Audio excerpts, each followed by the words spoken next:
네, 벌써 마지막 관객과의 대화 시간이에요. 첫 번째, 두 번째 때도 되게 재밌는 시간 보내면서 오늘은 마지막이라 그런지 특히 더 많은 질문들 보내주셔서 굉장히 알찬 시간을 가질 수 있을 것 같습니다. 그리고 오늘은 성동환 연출님께서 굉장히 마음이 든든하네요. 네. 오늘 관객과의 대화를 하면서 저희가 관객 여러분들한테 질문도 받았지만 몇 가지 설문조사를 했었어요. 그래서 간단하게 그 결과를 배우분들이랑 같이 알아보고 질문 드리도록 하겠습니다. 먼저 첫 번째 질문으로 비스티보이즈 최고의 댄서는 누구인가요? 라는 질문이 있었어요. 혹시 여기 계신 분들 중에 당연히 나일 것 같다라고 생각하시는 배우분 계신가요?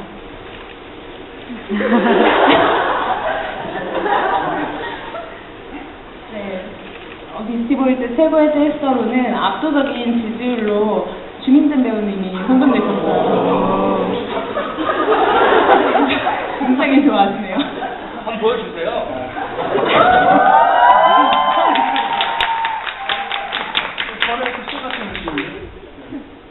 네, 그리고 요 베스트 댄서를 뽑으면서 그 이유가 무엇인가요? 라는 질문도 같이 드렸는데요. 그 이유가 무엇인가요? 왜 관객분들이 혹시 성동환 연출님도 누나춤 추실 줄 아나요? 라는 질문을 되게 많이 해주셨어요.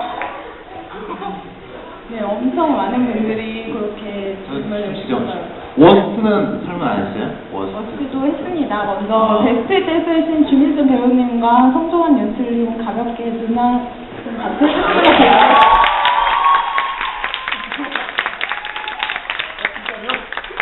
춤을 추라고요?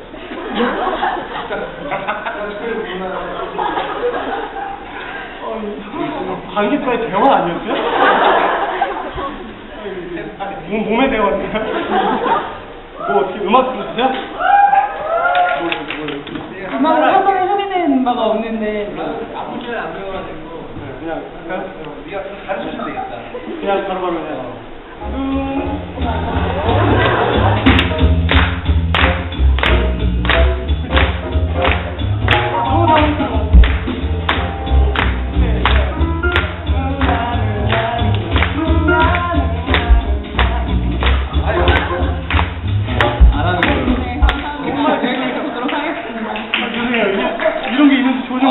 대본을 미리 보고 나올 것 같은데. 네, 죄송합니다. 워스트 댄서 궁금하시죠? 네네, 워스트. 네. 이쯤에 계세요. 네, 환하게 웃고 계시는 분이에요. 저를 쳐다보시는 분. 네. 정민이? 네. 정민 씨잘 추는 분인데. 지금 뮤지컬 캐치 럼섬 커버를 하시는 관객분들에게 오해를 좀 풀어주셨으면 좋겠어요. 무슨 오해? 워스트 댄서라는 오해. 아, 워스트, 예. 예. 누가 문제였을까요? 이 춤 때문에 그런가? 사실 원래 댄서 출신입니다. 한 6년 동안 무용단을 했었는데. 줄넘거립니다. 네, 아니, 안 그래도 도영쌤, 그 안무 선생님이 오셔가지고 저번에 끝나고 얘기를 한번 했는데 그 얘기를 하시더라고요. 야, 너 뭐 이렇게 춤 뭐 해가지고 뭐 이렇게 너 얘기가 많더라고 그러는 거예요. 이상하다고 해. 사람들이 왜 그러지? 정민 춤 잘 추는데. 그러니까. 아, 그렇구나. 뭐 그런가 보네요. 네, 워스트 댄서이자 동시에 정민 배우님은 잭스비에서 가장 에이스다운 멤버는 1등으로 뽑히셨어요. 최고의 에이스로도. 워스트 에이스인데. 네. 정말 놀라운 거는 오늘 여기 출연하신 5분들이 1, 2, 3, 4, 5등을 다 하셨어요. 14명의 배우분들 중에서. 제가 이 결과를 보고 굉장히 신기하면서 어떻게 이런 일이 있을 수 있지라고 했더니 저희 사무실에 다른 분들이 그러시더라고요. 이거 투표하신 분들 대부분 오늘 공연을 보러 오신 분들이 다 이분들 팬들이시라고 말씀하시더라고요. 네, 여러분들은 오늘 최고의 에이스 5명이 함께하는 공연을 보셨습니다. 죄송합니다. 마지막 설문으로 비스티보이즈 최고의 넘버와 최고의 장면을 꼽는 질문이 있었는데요. 가장 관객분들이 좋아하는 장면으로 관성의 법칙이 뽑혔습니다. 연출님 혹시 공연을 만드시면서 이 장면에 많이 심혈을 기울이셨었나요? 아, 여기, 네, 관성의 법칙, 일단은 제가 하고 싶은 말을 많이 할 수 있었고요. 그 넘버 안에서. 그리고 넘버랑 가사랑 비교적 잘 붙어 있는 넘버라서 좋아하고요. 또 배우분들이 잘 살렸어요. 거기 부분을. 워낙에, 아까는 그 장면 끝나고 목을 붙잡고 들어오더라고요. 오늘따라 너무 아파서 그러면서, 네. 그래서 굉장히 열연을 해주시고, 또, 특히 재현 같은 경우는 새 재현이 또 다 다르잖아요. 그 장면에서. 빵을 집어던지기도 하고, 후두 먹다가 막 하기도 하고, 그런 재미들도 있고, 저도 보면서 관객 입장에서 굉장히, 재밌게 연습장에서도 또 공연장에서도 봐왔고, 보는 장면입니다. 네, 감사합니다. 저희 이전 공연했을 때, 연출님의 다른 이전 작품에서 연출님께서 각 캐릭터들을 저희가 알고 있는 인물들에 대해서 말씀해 주신 적이 있잖아요. 혹시 이번 작품을 준비하면서도 이 역할은 이런 외모의 배우가 했으면 좋겠다라고 생각하신 이미지가 따로 있는지 궁금하고요. 네, 지금 배우들 중에 어떤 배우가 가장 여기에 근접하다고 생각하시는지 궁금합니다. 외모라기보다 아무래도 처음 대본을 쓸 때는 이제 실체가 없으니까 기존의 어떤 다른 작품의 어떤 캐릭터를 떠올리면서 쓰기도 하고, 어떤 경우는 그냥 제가 아는 주변 인물 중에서 쓰기도 하고, 아예 그냥 뭔가 배역이 정해져 있다고 할 때는 그 배역을 떠올리면서 쓰기도 하는데요. 이제 뭐 이규영 배우나 정민 배우는 같이 하기로 했기 때문에 실제로 떠올리면서 썼던 부분들도 있고, 다른 부분들은 마담은 김윤석 선배님을 떠올렸어요.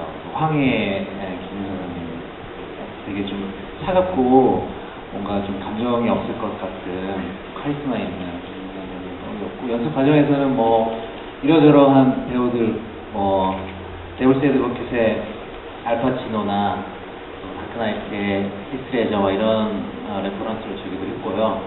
그 다음에 준호 같은 경우는 원래 애초부터 모티브가 위대한 개집이었어가지고 레오나르도 디카프리오랑 한국 배우로는 공유도 떠올렸고요. 또 신세계에서 이정재 이미지도 많이 떠올렸어요. 이정재 떠올렸고.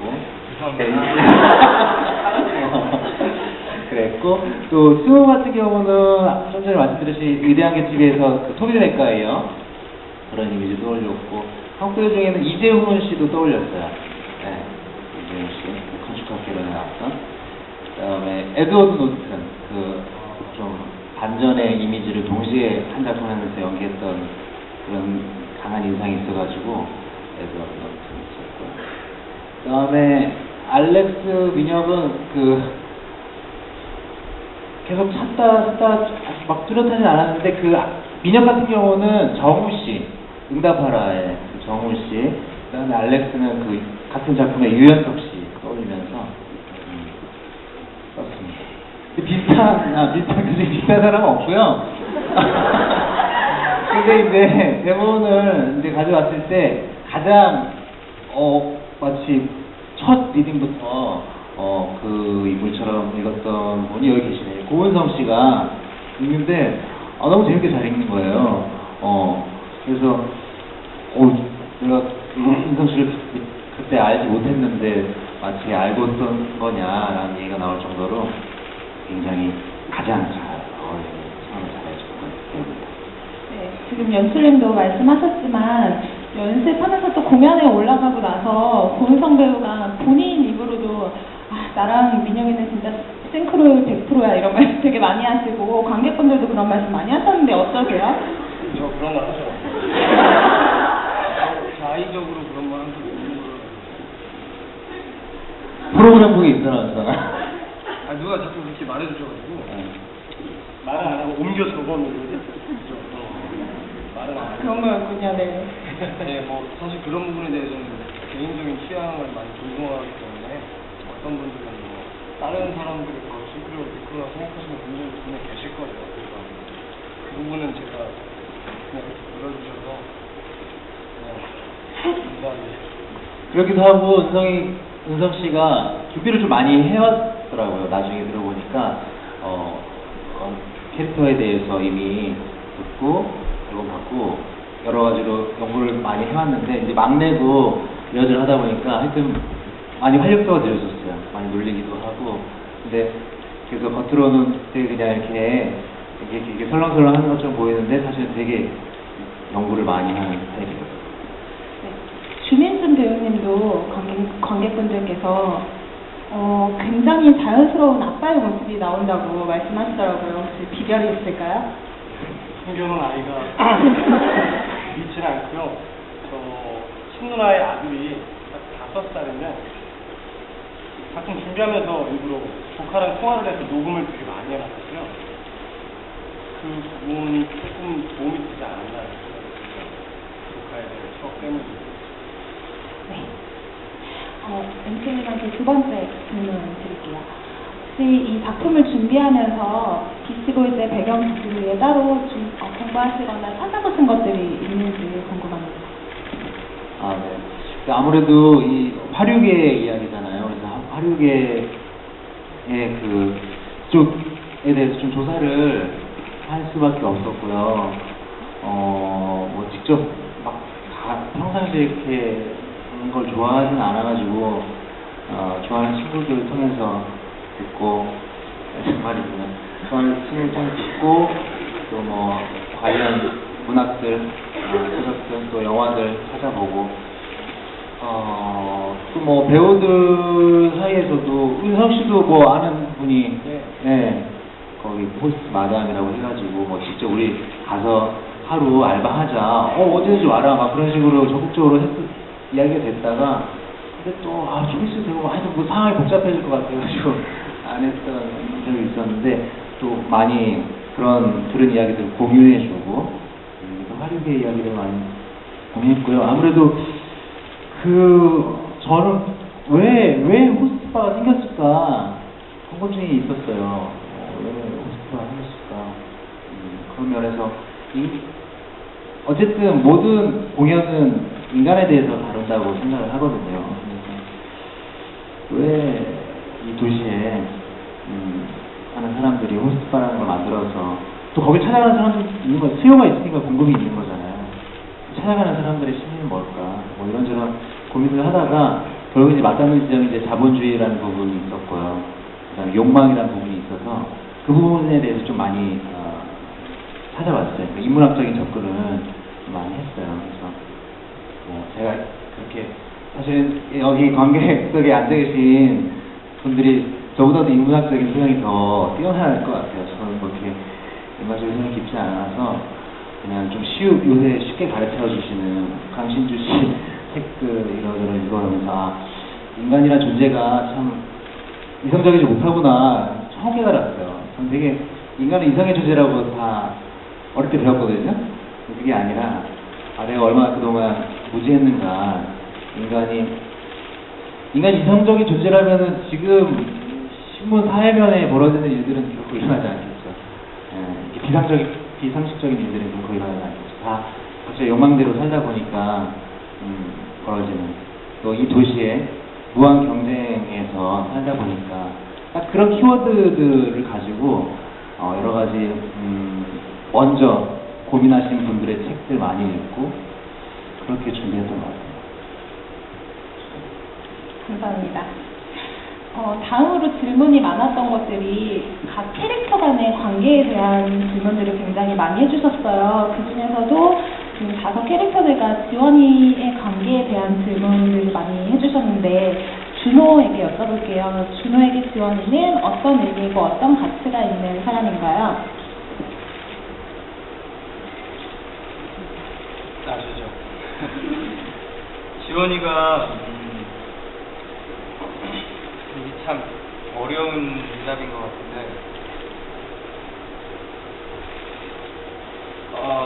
한때 그러니까 준호가 살아왔던 과정들이 있었고 그 과정 안에서 인생에 처음으로 맛보는 참 즐거움인데 그 어떤 뭐 처음 짜장면을 어린 친구가 짜장면을 먹었을 때 그 짜장면이 세상 제일 맛있다고 생각하잖아요.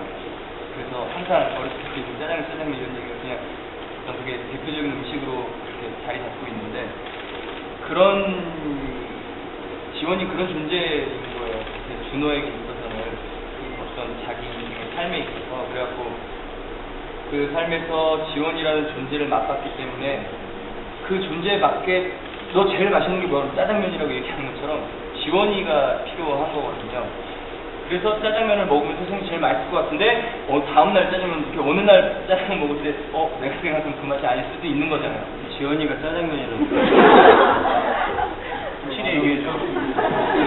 탕수육은 뭐야? 계산을 해줘요 빨리.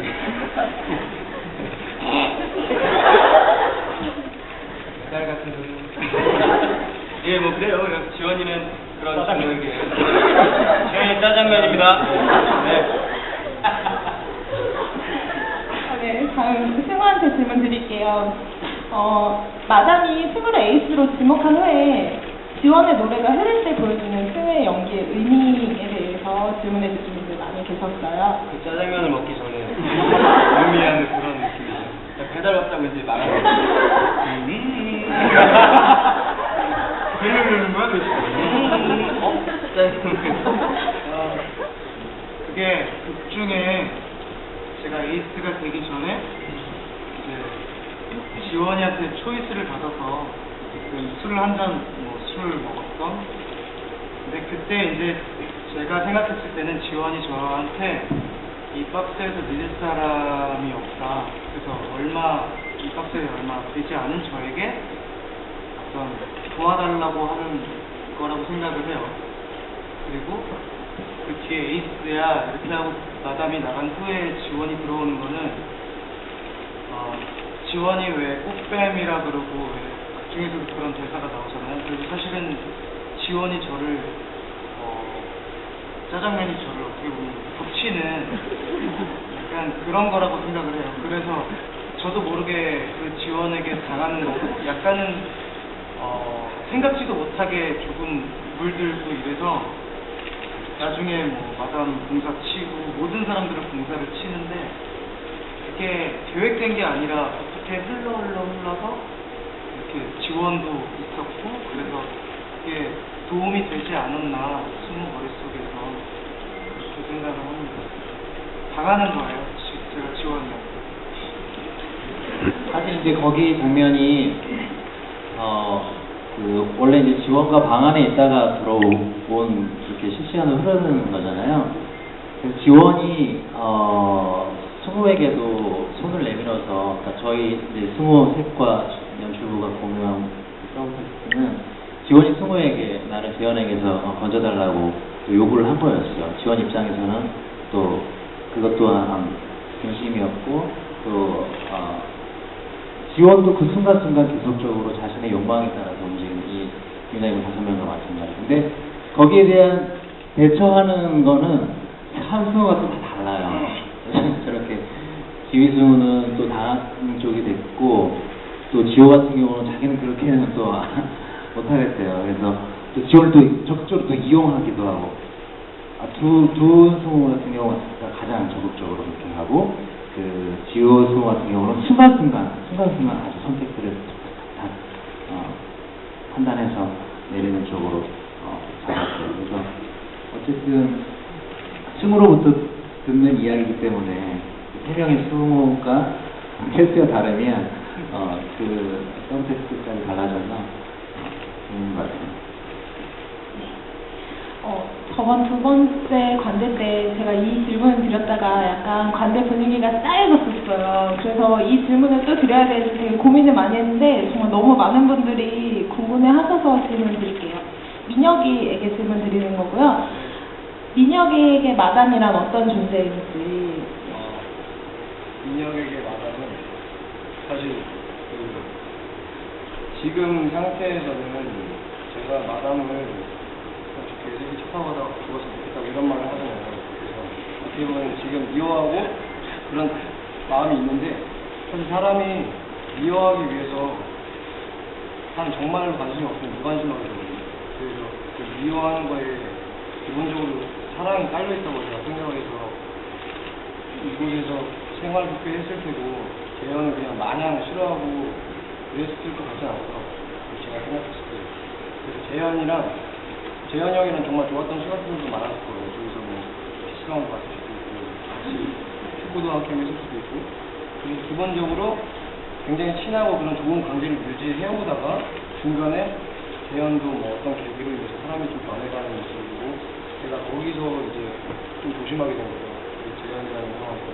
그래서 그게 점점 이제 증폭이 돼서 이완하는 단계까지 가서 그게 이제 그렇게 치닫는 것 같아요. 그래서 사실 재현이 저한테 돈 벌게 해줄게 같이 있자 뭐 이렇게 할 때도 사실 2년 중에는 내가 드라마를 잘 돼서 나간다고 해서 이 사람이 나와서 해보지를 할 거라는 생각을 안 하거든요. 그래서 기본적으로 제가 생각하는 재현은 과거에 좋았지만 지금 이렇게 변해버려서 이렇게 된 형. 그래서 제가 나중에 이 형한테 이렇게 다하고 하고 그런 것 같아요. 순수한 믿음이 아직은 있는 그런 마음인 것 같아요. 그런 것 같아요. 그나마 훈훈하게 대답해 주셔서 감사합니다.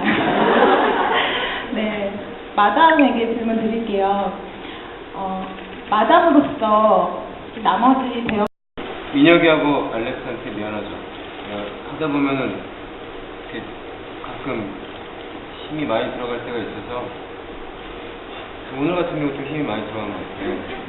사실 오늘 같은 경우는 아까 굉장히 많이 아파서 이 질문이 배우끼리예요? 아니면 마담이랑 마담으로서.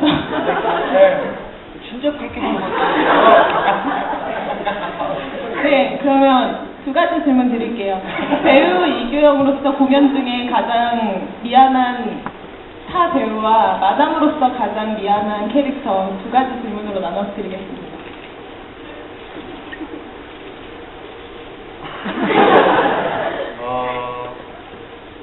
일단 저로서는 저한테 맞아야 되는 애들한테 좀 미안하고 마담으로서는 다 미안해요. 그 열손가락 게임으로서 안 아픈 손가락 없다고 다 미안하죠. 그 중에 한 명을 고르라고요? 끝이세요? 다 미안한데. 네. 근데 제일 덜 미안한 게 승우예요. 좀 그래요. 네, 다음 질문 드리겠습니다. 알렉스한테 질문 드릴게요. 다른 직업을 선택할 수도 있었는데 끝까지 개츠비에 남아있었던 이유가 무엇일까요?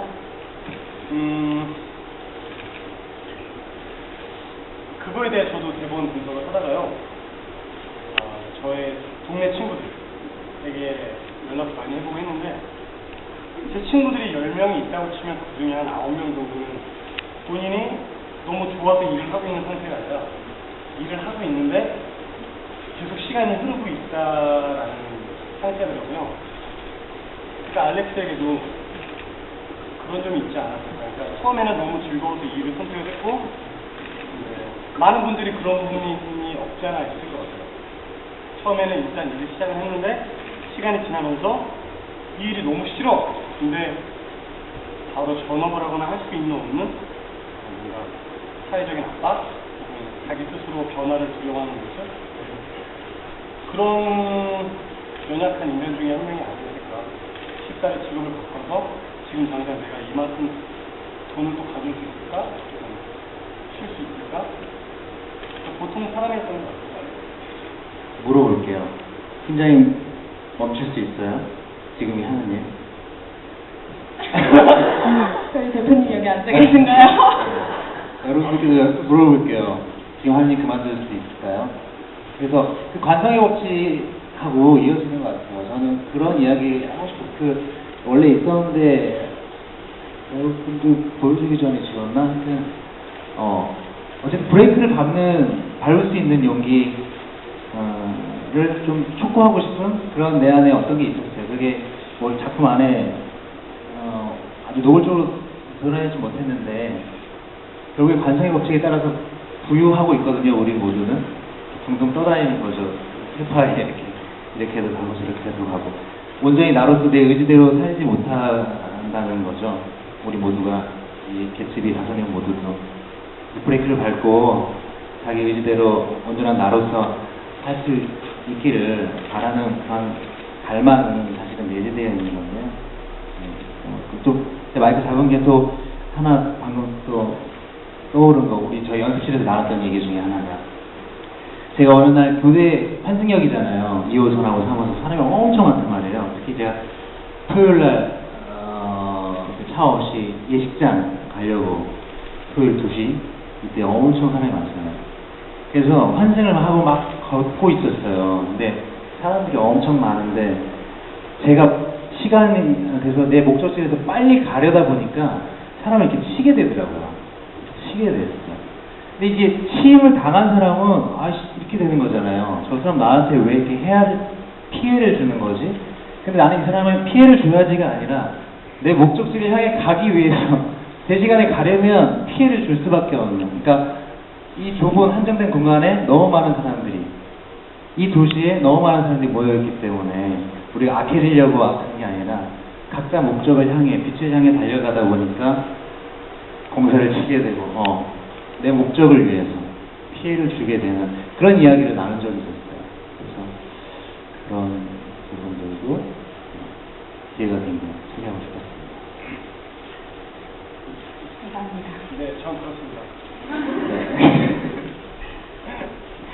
다음 공연의 어떤 상황적인 것들에 대한 질문 주신 것 중에 몇 가지 질문을 드릴게요. 승우한테 질문 드릴게요. 마지막 장면에서 승우가 위에서 아래를 내려다보고 있잖아요. 그때 어떤 생각들을 하고 있는지 궁금합니다. 그러니까 준호가 마담을 찌를 때 위에서 승우가 보는 거는 물론 에필로그 볼 때도 마찬가지일 것 같은데 내가 왜 이 자리까지 이렇게 오게 되고 이런 거를 생각을 하고 나조차도 외롭다라고 느끼는 것 같아요. 좀 씁쓸하고. 그리고 에필로그를 볼 때는 이들이 이렇게 밑에 있는 이들이 이렇게 좋았는데 사이가 좋고 이랬는데 어떤 정말 우리 비스티 보이즈에서 주연 어떤 주제가 사람이 욕망, 이성적인 게 아니라 욕망과 어떤 그런 것 때문에 좋았던 사람들도 서로를 찌르려고 죽이고 약간 그렇게 되는 것처럼 되게 씁쓸하면서 그래서 눈물 날 때가 가끔 있거든요. 이들한테도 어쨌든 내가 이 자리에 안 왔으면 어떻게 될지 모르는 상황일 거라는 생각도 좀 들고 그래서 사실은 미안하기도 해요. 이 사람들한테 나도 어떻게 물들다 보니 내가 공사 쳐서 재현을 죽이고 다 되긴 했지만 그냥 좀 씁쓸하고 미안하고 저도 외롭고 이렇게 생각합니다. 다음은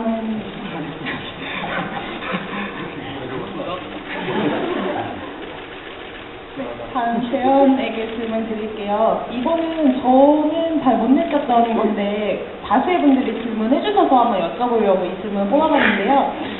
재현이 2층에 앉아있을 때 마약을 한다고 관객분들이 혹시 이거 대본에 있는 건지 질문하신 분들 많으셨어요. 보셨나요? 네. 맞아요. 마약을 해요. 대본에는 없고요. 마약을 할 거라고 생각을 했어요. 마약을 다루는 일도 하고. 네, 원래 대본에는 없었죠?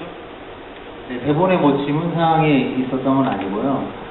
재현이라는 인물을 구축하다 보니 분명히 그럴 것이다라는 그랬을 수 있겠다라는 가능성이 제기됐었고, 그리고 그다음 생일 파티 장면, 이렇게 피를 흘리고 들어온 장면에서도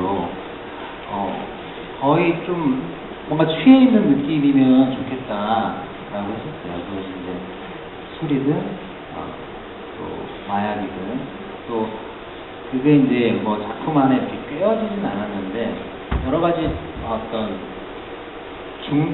중독의 요소들이 많이 등장을 해요. 이제 도박도 그렇고요. 사실은 종교도 그렇거든요. 그리고 그래서 중독이라는 것도 우리가 이성적으로 제어되는 부분이 아닌 어떤 그런 부분에 대해서도 사실은 좀 욕심 같아서 더 넣고는 싶었어요. 뭔가 거기에 대한 통찰을. 근데 그러지 못했고 그냥 가시적으로만 현재 남아 있는데, 네. 그 사실 되게 어두운 곳에서 하는데 또 되게 관찰력이 봐주셨네요. 잘 보여요? 네.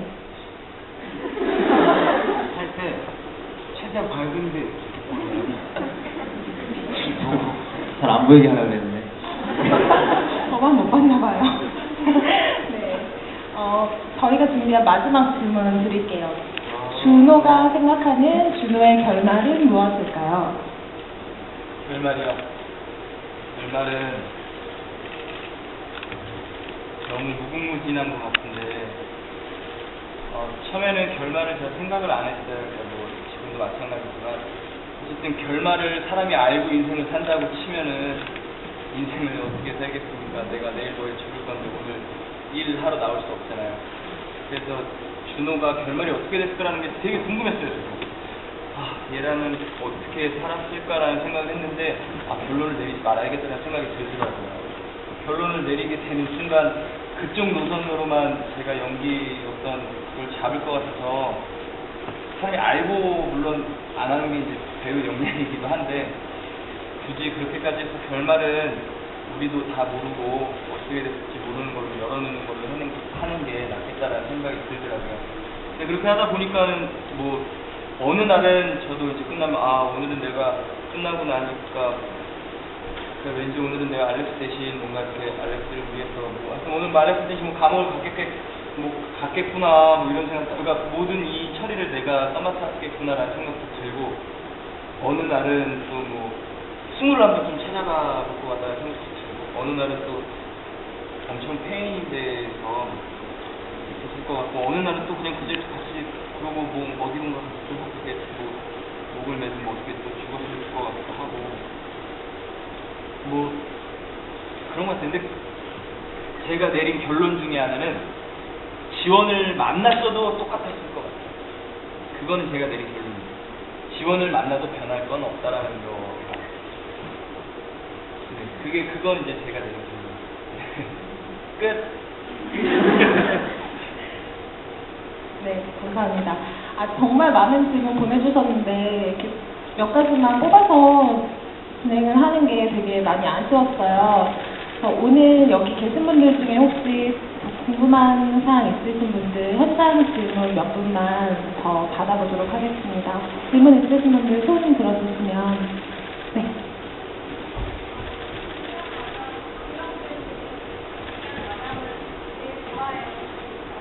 진짜 고맙습니다.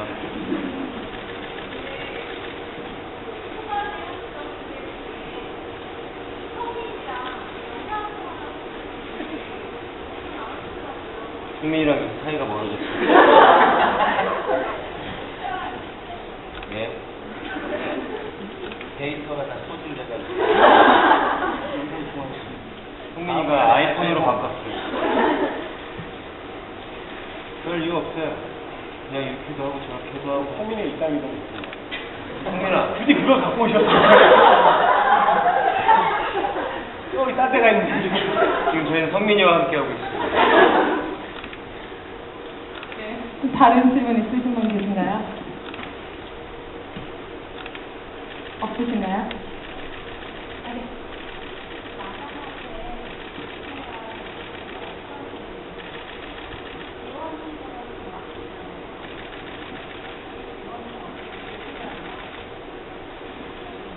도구라고 누가 그래요?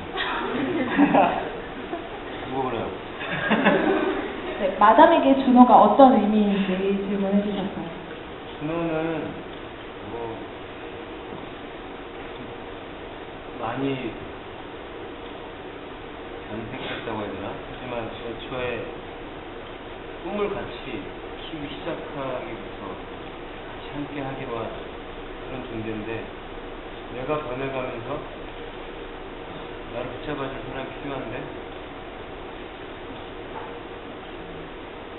그런 존재가 바로 준호인 거죠. 본능적으로 그걸 나도 알고 있고 그래서 끝까지 준호를 잡으려고 하는 거고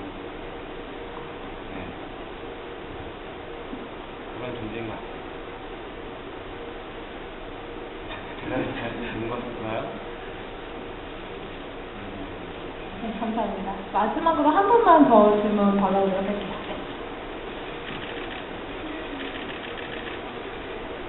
저요? 아, 네.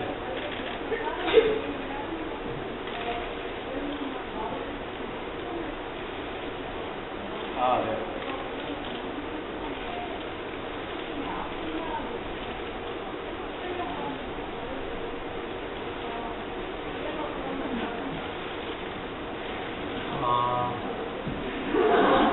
예, 제가 나와서 손을 잡고 닦는데 그 뒤가 뭐라고?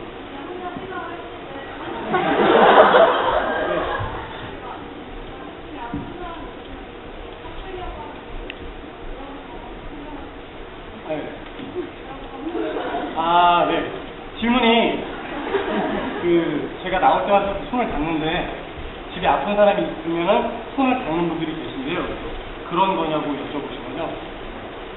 근데 사실 그쵸. 그러니까 지하의 병 자체가 면역력이 거의 0%로 떨어진다고 그러더라고요. 그래서 손톱에 균이 참 많이 끼잖아요. 그래서 그게 조금이라도 낀다 싶으면 계속 미리미리 닦아야 되고 하던 버릇이 이제 몸에 들어서 닦고 이제 일 중간중간 닦고 이런 거. 굉장히 놀랍네요. 엄청 디테일해요. 아, 모르셨어요? 아, 네. 몰랐습니다. 잘 몰라. 나 마약하는 것도 몰라. 아무것도 모르는 거. 남은 기간 더 열심히 공연을 봐야겠네요. 네. 저거 갖고 나올 때부터 놀죠. 본인의 존재감. 네, 아니 저희 사무실 이게 되게 많아서 랜덤으로 뽑았는데 오늘 어떻게 이렇게 아, 되세요? 진짜요? 네. 규영이도 있었을 텐데. 네, 그러게요. 네, 오늘 되게 즐거운 시간이었고요. 네, 저희 막공이 얼마 안 남았어요. 이제 2주 조금 더 남았는데 관객분들한테 연슬린이 대표로 인사 말씀하시고 오늘 자리를 마무리 짓도록 하겠습니다. 네, 공연 사랑해주셔서 감사하고요. 제가 그 CD 나왔어요? 우리 CD? 캐릭터 쓰기랑 실황 쓰기랑 글 썼는데 그거 나잖아요. 나도 안 나왔어요. 그거 내가 조금 추천할게. 아니 적당한 게 아니고 거기 저는 이제 스페셜 댄스2를 썼어요. 스페셜 댄스2 이재현, 김준호, 알렉스, 동민혁, 이승우 행복하길 바란다 이렇게 썼는데 이 캐릭터에 대한 애착이 남다른 것 같아요. 그 다른 작품. 오히려 여기 나온 윤신덕이나 김우진보다도 사실은 저도 뜻밖인데 더 이 인물들의 애착이 가요. 왜냐면 지금 이 도시 어딘가에 있을 것만 같은 인물 같아서 그렇거든요. 그리고 나와 멀지 않아. 윤신덕, 김우진 이 훌륭한 분들 보다는 많이 추한 면모들도 있지만 그냥 좀 짠한 게 있어요. 얘네들이 이제 오프닝에서 저 하늘에 닿으시다 하늘을 꿈꾸지만 굿바이 개츠비 하고 고작 나가봐야 지상 1층이거든요. 그러니까 지하잖아요. 개츠비가. 고작 나가봐야 지하 1층인데 그 1층을 나가려고 막 하늘을 꿈꾸고 이런 그런 것들이 너무 나와 내 갈망과 내 결핍과 이런 거 닮아 있고 그래서 너무 좋아해요. 재현, 또 준호, 알렉스, 민혁, 승우 마찬가지로 좋아해 주시는 것 같아서 너무 감사드리고요. 사실 뭐 많은 아쉬움이 부분 큰데 꼭 다시 한번 좀 더 이 친구들의 어떤 삶을 더 관객들에게 더 잘 전달하고 싶은 그런 기회가 있었으면 하는 그런 바람도 있고 지금 굉장히 아쉽고 감사하고 또 다른 꿈을 꾸게 되는 오늘 요즘입니다. 네, 여러분 정말 감사하고 마지막까지 사랑해 주시길 바랍니다. 네.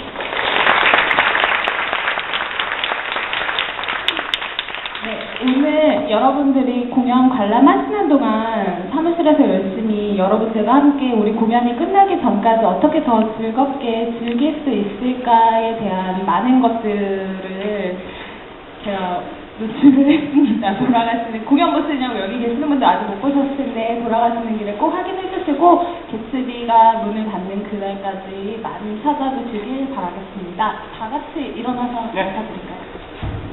감사합니다.